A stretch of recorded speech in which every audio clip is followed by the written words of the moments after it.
السلام علیکم ورحمۃ اللہ وبرکاتہ نحمدہ ونصلی علی رسولہ الکریم اما بعد فاعوذ باللہ من الشیطان الرجیم بسم اللہ الرحمن الرحیم رب اشرح لی صدری ویسر لی امری واحلل عقدۃ من لسانی یفقہوا قولی رب یسر ولا تعسر وتمم بالخیر اللہم انا نسألک علما نافعا ورزقا طیبا وعملا متقبلا آمین۔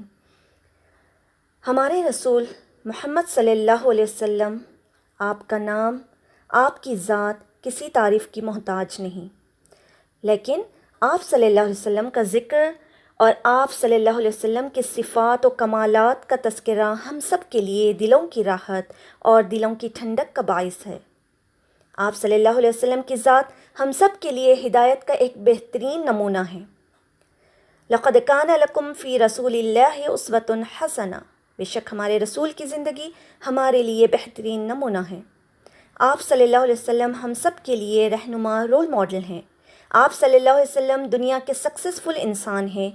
جو بھی اس دنیا میں اور دوسری دنیا میں کامیاب سکسیس ہونا چاہتا ہے، اس کے لیے اس کے سوا کوئی چارہ نہیں کہ وہ آپ صلی اللہ علیہ وسلم کی ذات کے ساتھ ایک گہرا تعلق پیدا کرے، آپ صلی اللہ علیہ وسلم کی سیرت کا مطالعہ بار بار کرے اور ہر بار اس میں اپنی رہنمائی اور اپنے فائدے کے لیے سنہرے اصول اور خوبصورت باتیں لیتا چلا جائے۔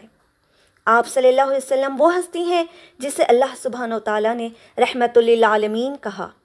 تمام جہان والوں کے لیے آپ صلی اللہ علیہ وسلم کو رحمت بنا کر بھیجا گیا۔ آپ صلی اللہ علیہ وسلم پر دین یعنی انسانیت کے نام ہدایت کا پیغام مکمل ہوا۔ ہدایت کا یہ سلسلہ جو پہلے انسان حضرت آدم علیہ السلام سے شروع ہوا اور وہ سلسلہ آپ صلی اللہ علیہ وسلم کی ذات پر آ کر ختم ہوا۔ آپ صلی اللہ علیہ وسلم خاتم النبی ہیں۔ آپ صلی اللہ علیہ وسلم کے بعد کوئی نبی نہیں، کوئی رسول نہیں، کوئی پیغمبر نہیں آئے گا۔ اللہ تعالیٰ نے اس دنیا میں انسان پیدا کر کے بے سہارا، بے یار و مددگار نہیں چھوڑا، بلکہ ہمیں کیا سچ ہے، کیا غلط ہے، کون سی راہ صحیح ہے، کون سی راہ غلط ہے، یہ بتانے کے لیے اس نے ہمارے لیے رسول اللہ صلی اللہ علیہ وسلم کی ذات کو معیار بنایا۔ آپ صلی اللہ علیہ وسلم اللہ کے محبوب تھے، اور اللہ کا محبوب ہونا کوئی معمولی بات نہیں، بہت بڑی بات ہے۔ اللہ تعالیٰ ہر چیز کا مالک ہے، لہو ملک السماوات والارض، نہ صرف دنیا بلکہ آخرت کا بھی مالک ہے۔ ایسا رب جو ہر چیز کا مالک ہے، اس رب کا کوئی محبوب ہو جائے، اس کا کوئی پیارا ہو جائے، اس سے بڑی آنر کی کوئی بات نہیں۔ یہ بہت بڑی سعادت کی بات ہے۔ رسول اللہ صلی اللہ علیہ وسلم رسول اللہ صلی اللہ علیہ وسلم اللہ کے محبوب ہیں، اور جو شخص یہ چاہتا ہے کہ اللہ سبحانہ و تعالیٰ اس سے محبت کریں تو اللہ نے ہمیں قرآن میں بتا دیا ہے۔ اس آیت سے ایک ریمائنڈر، ایک انالیسس لینے کی ضرورت ہے۔ یہاں اس آیت میں یہ بتایا جا رہا ہے کہ قُلْ إِن كُنتُمْ تُحِبُّونَ اللَّهَ فَاتَّبِعُونِي يُحْبِبْكُمُ اللَّهُ وَيَغْفِرْ لَكُمْ ذُنُوبَكُمْ وَاللَّهُ غَفُورٌ رَحِيمٌ۔ قل، اے نبی صلی اللہ علیہ وسلم کہہ دیجئے، ان کنتم، اگر ہو تم، تحبون اللہ، اللہ سے محبت کرتے ہو۔ یہاں سب لوگوں سے بھی خطاب ہے کہ اگر تم اللہ سے محبت کرتے ہو تو پھر میری پیروی کرو، یعنی محمد صلی اللہ علیہ وسلم کے طریقے پر چلو تو اللہ تم سے محبت کرے گا۔ فاتبعونی، بس اتباع کرو میری، یعنی رسول اللہ صلی اللہ علیہ وسلم کی۔ یحببکم اللہ، تو اللہ تعالیٰ پھر تم سے محبت کرے گا۔ اگر ہم یہ چاہتے ہیں کہ اللہ تعالیٰ ہم سے محبت کرے، ہم بھی اس کے محبوب ہو جائیں، تو اس کے لیے ہمیں رسول اکرم صلی اللہ علیہ وسلم کے طریقے کے مطابق زندگی گزارنی پڑے گی۔ آپ صلی اللہ علیہ وسلم کو فالو کرنا پڑے گا۔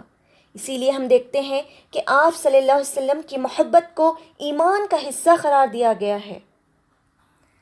رسول اکرم صلی اللہ علیہ وسلم نے خود ہی فرمایا، لا یؤمن عبد، کوئی بندہ مومن ہو ہی نہیں سکتا، یعنی اس کا ایمان ہی نہیں، حتی اکون احب الیہ، یہاں تک کہ میں اس کو سب سے زیادہ محبوب نہ ہو جاؤں، من اہلہ و مالہ والناس اجمعین، اس کے گھر والوں سے بڑھ کر، اس کے مال سے بڑھ کر، اور تمام انسانوں سے بڑھ کر۔ ایک اور روایت میں آتا ہے، فوالذی نفسی بیدہ، بس قسم ہے اس ذات کی جس کے قبضے میں، جس کے ہاتھ میں میری جان ہے، یعنی اللہ رب العزت کی قسم، لا یؤمن احدکم، تم میں سے کوئی شخص مومن ہی نہیں ہو سکتا۔ قسم کھا کر آپ صلی اللہ علیہ وسلم یہ بات فرما رہے ہیں کہ کب تک مومن نہیں ہو سکتا؟ حتی اکون احب الیہ، یہاں تک کہ میں اس کو سب سے بڑھ کر محبوب نہ ہو جاؤں، من والدہ و ولدہ والناس اجمعین، اس کے والدین سے بڑھ کر، اس کے اولاد سے بڑھ کر، اور تمام انسانوں سے بڑھ کر۔ ان دونوں روایات کو سامنے رکھا جائے تو پتہ چلتا ہے کہ اللہ کے رسول صلی اللہ علیہ وسلم سے صرف محبت ہی نہیں بلکہ سب سے بڑھ کر سب سے زیادہ محبت کرنی چاہیے۔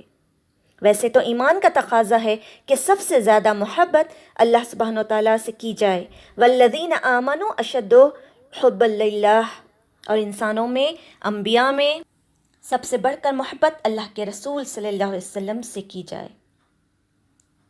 یہ ایمان کا حصہ ہے۔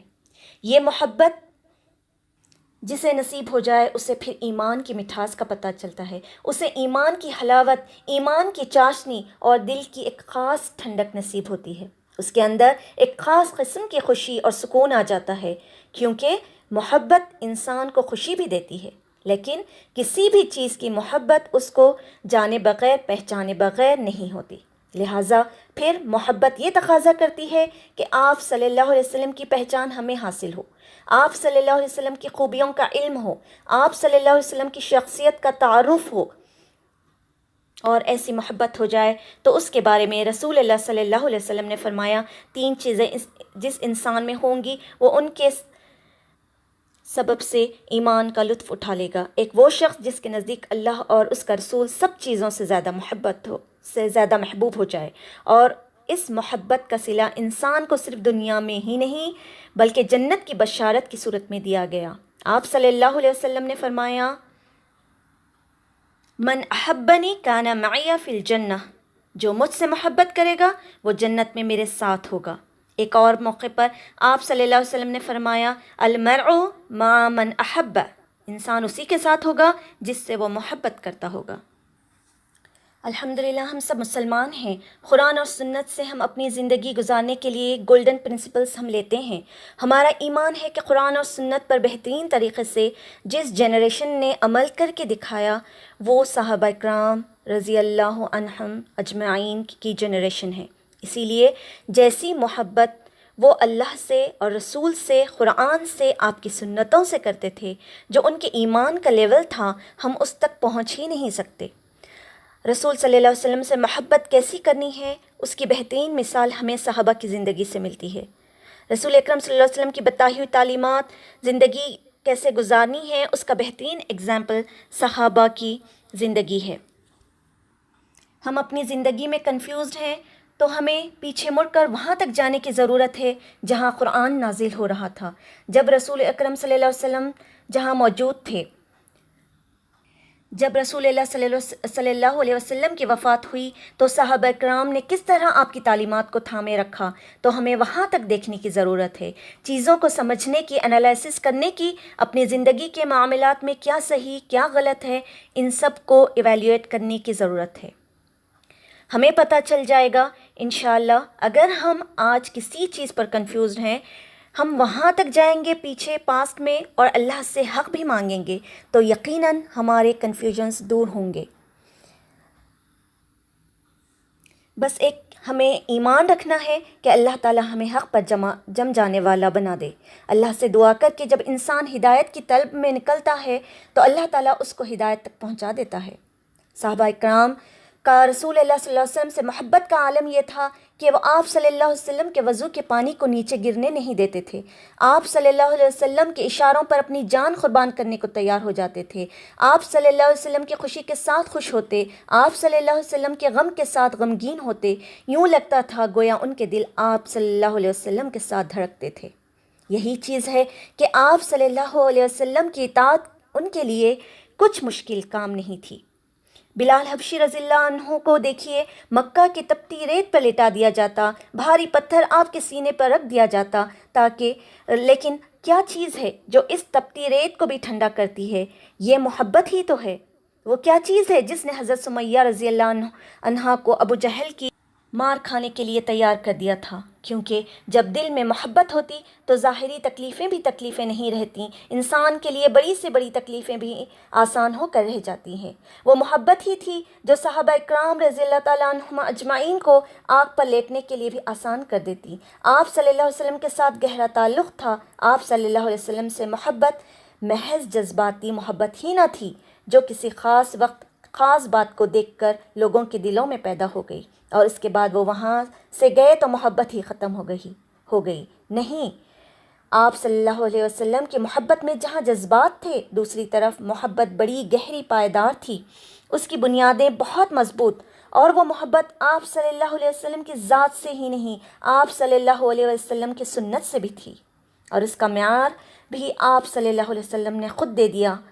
آپ صلی اللہ علیہ وسلم نے فرمایا، من احب سنتی فقط احبنی، جس نے میری سنت، میرے طریقے سے محبت کی، میری تعلیمات سے محبت کی، اس نے دراصل مجھ سے محبت کی۔ ومن احبنی کان معی فی الجنہ، اور جو مجھ سے محبت کرے گا وہ جنت میں میرے ساتھ ہوگا۔ صحابہ نے نہ صرف محبت کی اور جتائی بلکہ قربانی کے لیے بھی ہمیشہ تیار رہتے۔ مثلاً ایک مرتبہ حضرت عبداللہ بن ہشام کہتے ہیں کہ آپ صلی اللہ علیہ وسلم کے ساتھ تھے، آپ صلی اللہ علیہ وسلم نے حضرت عمر رضی اللہ عنہ کا ہاتھ اپنے دست مبارک سے پکڑا ہوا تھا، یعنی حضرت عمر کا ہاتھ آپ صلی اللہ علیہ وسلم کے ہاتھ میں تھا۔ حضرت عمر رضی اللہ عنہ اس موقع پر آپ صلی اللہ علیہ وسلم سے عرض کیا، لا انت یا رسول اللہ احب الی من کل شیء الا من نفسی، اے اللہ کے رسول، آپ صلی اللہ علیہ وسلم مجھے ہر چیز سے زیادہ محبوب ہیں سوائے میری جان کے۔ سچے لوگ تھے، کوئی منافقت نہیں تھی۔ آپ صلی اللہ علیہ وسلم نے فرمایا، اپنی بات پر غور کرو، خدا کی قسم جب تک میں تم کو تمہاری جان سے بھی بڑھ کر عزیز نہ ہو جاؤں اس وقت تک تم سچے مومن نہیں ہو سکتے۔ حضرت عمر رضی اللہ عنہ ایک لمحے کی دیر بھی نہیں کی اور فوراً کہتے ہیں کہ یا رسول اللہ، میں نے سوچ لیا آپ صلی اللہ علیہ وسلم مجھے میری جان سے بڑھ کر عزیز ہیں۔ تو آپ صلی اللہ علیہ وسلم نے فرمایا، تم کامل مومن بن گئے۔ گویا اس کے بغیر ایمان مکمل ہی نہیں ہوتا۔ قرآن مجید کی ایک آیت سے پتہ چلتا ہے کہ قُلْ إِن كَانَ آبَاؤُكُمْ وَأَبْنَاؤُكُمْ وَإِخْوَانُكُمْ وَأَزْوَاجُكُمْ وَعَشِيرَتُكُمْ وَأَمْوَالٌ اقترفتموها وتجارة تخشون كسادها ومساكن ترضونها أحب إليكم من الله ورسوله وجهاد في سبيله فتربصوا حتى يأتي الله بأمره والله لا يهدي القوم الفاسقين۔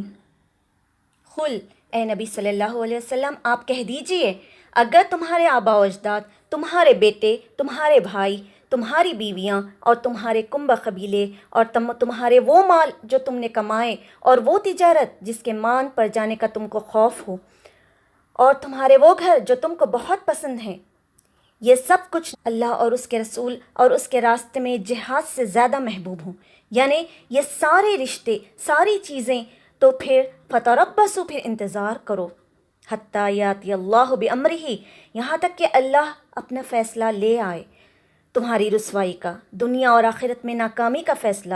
واللہ لا یہدی قوم الفاسقین، اور اللہ فاسق لوگوں کو پسند نہیں کرتا۔ یعنی یہاں اللہ تعالیٰ ارشاد فرماتے ہیں کہ تمہاری جتنی بھی پسندیدہ چیزیں ہیں، چاہے وہ رشتے ہوں، چاہے وہ مال و دولت ہو، ان سب سے بڑھ کر اللہ اور اس کے رسول سب سے زیادہ محبوب نہ ہو جائیں، تب تک تمہیں کوئی کامیابی نہیں مل سکتی۔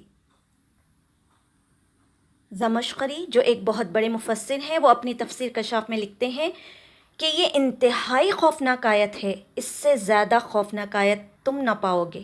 اللہ تعالیٰ کسی انسان کو اتنی سخت وارننگ دے کر، اگر تمہیں باقی رشتے، باقی چیزیں اللہ اور اس کے رسول سے زیادہ محبوب ہیں تو پھر ذرا انتظار کرو اور پھر دیکھو کہ تمہارے ساتھ ہوتا ہے کیا۔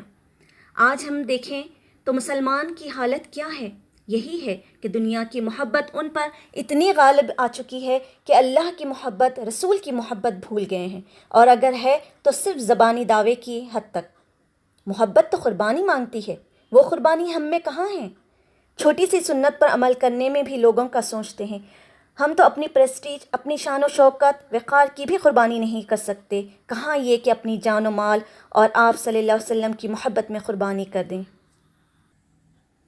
اگر ہم آپ صلی اللہ علیہ وسلم کی پرسنالٹی، آپ کا وے آف لائف، آپ کا بیہیویئر پر ہم نظر ڈالیں تو ہم دیکھتے ہیں آپ صلی اللہ علیہ وسلم بہت ہی کائنڈ ہارٹیڈ، لونگ اور پیور تھے۔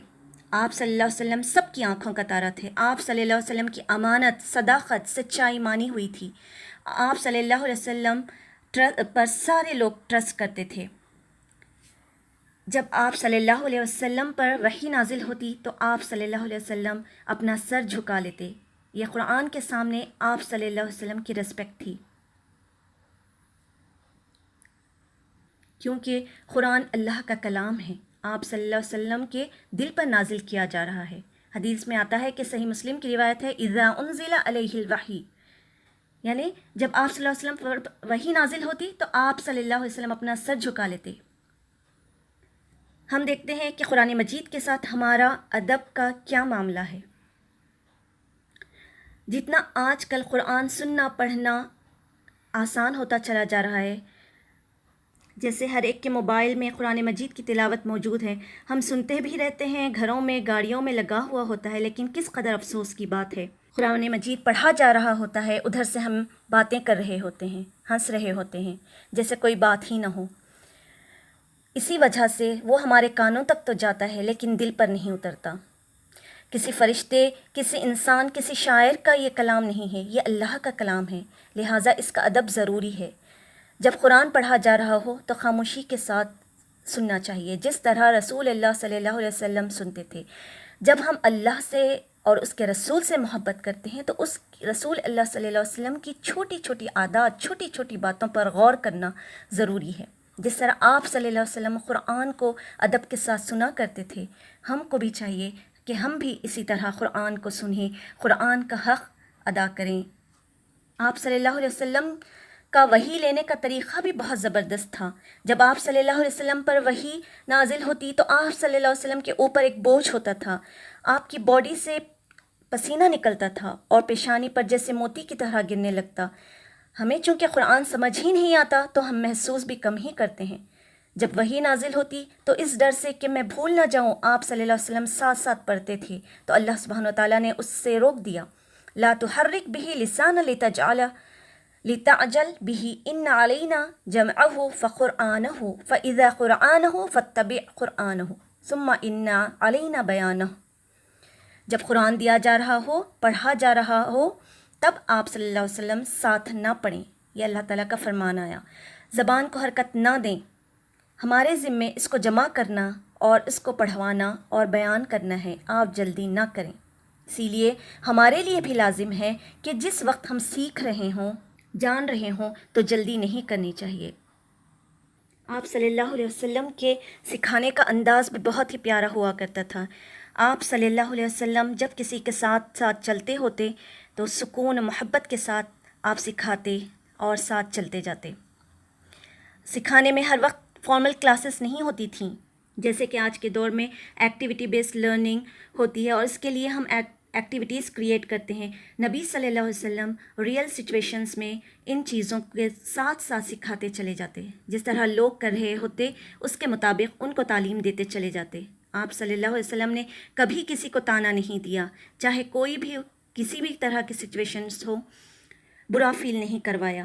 جنگ میں 70 لوگ شہید ہو گئے تھے، کوئی معمولی بات نہیں تھی، لیکن کہیں بھی ہمیں ایک سینٹنس ایسا نہیں ملتا کہ جس میں آپ صلی اللہ علیہ وسلم نے ان کو کچھ کہا ہو۔ ابو سفیان نے پہاڑ پر چڑھ کر کہا، افیکم محمد، کیا تمہارے درمیان محمد صلی اللہ علیہ وسلم موجود ہیں؟ کیونکہ آپ صلی اللہ علیہ وسلم کی شہادت کی خبر پھیل گئی تھی۔ آپ صلی اللہ علیہ وسلم نے ابو سفیان کو جواب نہ دینے صحابہ کو مشورہ دیا کہ تم چپ ہو جاؤ۔ یہ ایک جنگ کی اسٹریٹجی تھی کہ دشمن کو نہیں بتانا کہ ہم کس حال میں ہیں۔ پھر اس نے کہا، حضرت ابوبکر اور حضرت عمر کے بارے میں پوچھا، آپ صلی اللہ علیہ وسلم نے پھر فرمایا کچھ نہیں کہنا۔ لیکن جب اس نے کہا کہ آپ نہیں ہیں تو حضرت عمر سے رہا نہیں گیا، یعنی آپ صلی اللہ علیہ وسلم نہیں ہیں، اس نے یہ کہا تو حضرت عمر رضی اللہ تعالیٰ عنہ سے رہا نہیں گیا، تو انہوں نے کہا کہ وہ ابھی زندہ ہیں جو تمہیں غمگین کریں گے، ہم سب زندہ ہیں۔ پھر اس نے کہا حبل زندہ باد، یعنی وہ جس کو خدا مانتے تھے۔ تب آپ نے کہا اب تم جواب دو، یعنی پہلے جب آپ صلی اللہ علیہ وسلم کی ذات کی بات ہو رہی تھی تو جواب دینے نہیں دیا، لیکن جب بت کی بات ہوئی تو آپ صلی اللہ علیہ وسلم نے کہا اب جواب دو، کہو کہ اللہ اعلی و اجل، اللہ ہی سب سے بلند ہے اور اللہ ہی سب سے بزرگ ہے۔ اس کے بعد جو ابو سفیان نے کچھ باتیں جس کا جواب آپ صلی اللہ علیہ وسلم نے نہیں دیا، یعنی اس نے کچھ باتیں کہی لیکن آپ صلی اللہ علیہ وسلم نے اس کا جواب نہیں دیا، اس سے بھی آپ صلی اللہ علیہ وسلم کی حکمت پتہ چلتی ہے۔ کس طرح آپ صلی اللہ علیہ وسلم نے کس موقع پر لوگوں کو خاموش رہنے کو کہا، اور ہر بات کا جواب دینا ضروری نہیں ہوتا، اور کہاں جواب دینا ضروری ہوتا ہے، یہ ایک پریکٹیکلی آپ صلی اللہ علیہ وسلم نے بتایا۔ ہمارے اندر یہ حکمت نہیں ہوتی۔ پھر اسی طرح ہم دیکھتے ہیں کہ ایک شخص آپ صلی اللہ علیہ وسلم کے پاس آتا ہے اور کہتا ہے کہ اللہ کے رسول صلی اللہ علیہ وسلم، اگر میں جنگ میں جاؤں اور مارا جاؤں تو میرے لیے کیا ہے؟ وہ کھجوریں کھا رہا تھا، اس کے مٹھی میں کھجوریں تھیں۔ آپ صلی اللہ علیہ وسلم نے فرمایا تمہارے لیے جنت ہے، تو اس نے فوری کھجوریں پھینکیں اور چلا گیا جنگ کے میدان میں گیا اور جنگ کرتے ہوئے لڑتے ہوئے شہید ہو گیا۔ یہاں نوٹس کرنے والی بات یہ ہے کہ آپ صلی اللہ علیہ وسلم کا ایک لفظ وَلَكَ الْجَنَّةُ، بس ایک لفظ، کوئی تقریر نہیں، کوئی کچھ نہیں، آپ نے منہ سے ایک لفظ نکالا، وہی اس کے لیے بہت ہی ایفیکٹو رہا۔ ہمارا معاملہ یہ ہوتا ہے کہ ہم سوچتے رہتے ہیں کہ ہم کریں کیا کریں اور کیا نہ کریں، فلاں کا کیا ہوگا، کیا نقصان ہوگا وغیرہ۔ کہنے کا مطلب یہ ہے کہ سیرت سے جو ہمیں حکمت ملتی ہے اور جو زندگی گزارنے کا طریقہ اور سلیقہ آتا ہے وہ بے مثال ہے، اور کس طرح رسول اللہ صلی اللہ علیہ وسلم نے تربیت کی اور کس طرح لوگوں کو سکھایا، اتنا اچھا کارآمد بنا دیا کہ وہ فاتح دنیا بن گئے۔ یہ سب کچھ کیسے ہوا؟ اس میں آپ صلی اللہ علیہ وسلم کی پرسنالٹی، آپ صلی اللہ علیہ وسلم کا کیریکٹر، آپ صلی اللہ علیہ وسلم کا بیہیویئر، یہ سب کچھ بہت بے مثال ہے۔ اللہ کی حکمت تعلیم تو اپنی جگہ ہے، لیکن آپ صلی اللہ علیہ وسلم کے اخلاق و کردار جو تھے، جس طرح آپ صلی اللہ علیہ وسلم کی شخصیت تھی، جس کے بارے میں حدیث میں آتا ہے آپ صلی اللہ علیہ وسلم کا ذکر کی کثرت کرتے، آپ صلی اللہ علیہ وسلم ذکر کی کثرت کرتے، اللہ کو زیادہ یاد کرتے، لغو باتیں کم کرتے۔ ہمارا معاملہ اس کے اپوزٹ ہے، ذکر تو ہم کسی بھی وقت کرتے ہیں، لیکن باتیں بعض اوقات میننگ فل اور بعض اوقات بے مقصد باتیں ہوتی ہیں۔ اس سے پتہ چلتا ہے کہ جب انسان زندگی میں کچھ کرنا چاہتا ہے تو اس کے اندر یہ ایبیلٹی ہونی چاہیے کہ وہ اپنے آپ کو ایسی چیزوں سے روک سکے جو اس کے لیے نقصان دہ ہو، یا جو اس کے پرسنل گروتھ میں یا اس کی ترقی میں رکاوٹ ڈالنے والی ہوں۔ اور ہمیں یہ نبی صلی اللہ علیہ وسلم کی سیرت سے ہی ملتا ہے کہ لغو یعنی فضول باتیں نہیں کرنی چاہیے۔ آپ صلی اللہ علیہ وسلم کی نماز کے بارے میں آتا ہے وَيُطِيلُ الصَّلَاةَ وَيُقَصِّرُ الْخُطْبَةَ، کہ نماز لمبی پڑھتے تھے اور خطبہ چھوٹا دیتے تھے۔ آج ہماری تقریریں لمبی ہو گئی ہیں اور نمازیں چھوٹی ہو گئی ہیں۔ ہم دیکھتے ہیں کہ آپ صلی اللہ علیہ وسلم کی زندگی میں صحابہ اکرام آپ صلی اللہ علیہ وسلم کے پاس آ کر بیٹھتے، اور آپ صلی اللہ علیہ وسلم جب تشریف لے جاتے تو آپ صلی اللہ علیہ وسلم کے جانے کے بعد وہ آپس میں بیٹھ کر اس علم کو ڈسکس کیا کرتے تھے، اور جب گھروں میں لوٹتے تو اپنے گھر والوں کو سکھایا کرتے تھے۔ تو یہ تھیں صحابہ اکرام کی زندگی کے، صحابہ اکرام کے اندر جو سیکھنے سکھانے کا جو جذبہ تھا، وہ جذبہ ان کو رسول اللہ صلی اللہ علیہ وسلم کی اتباع کرنے اور اللہ کو منا اور راضی کرنے کا ذریعہ بنا۔ بہرحال رسول اللہ صلی اللہ علیہ وسلم کا مقام بہت ہی بلند کیا اللہ تعالیٰ نے، جس کا ذکر بھی قرآن پاک میں بیان کیا گیا ہے، اور یہی دلیل ہمارے لیے کافی ہے۔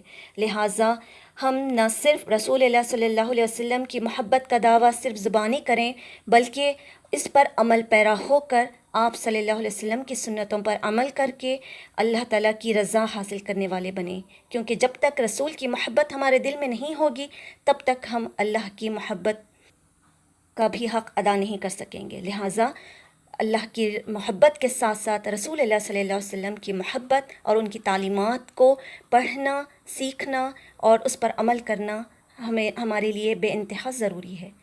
آخر میں اللہ تعالیٰ سے دعا گو ہوں کہ اللہ تعالیٰ ہم تمام کو رسول اللہ صلی اللہ علیہ وسلم کی تعلیمات پر عمل پیرا ہونے اور دوسروں تک پہنچانے کی توفیق عطا فرمائے۔ سبحانک اللہم و بحمدک و اشہد ان لا الہ الا انت و استغفرک و اتوب الیک۔ سبحان ربک رب العزت عما یصفون و سلام علی المرسلین والحمد للہ رب العالمین۔ السلام علیکم ورحمۃ اللہ وبرکاتہ۔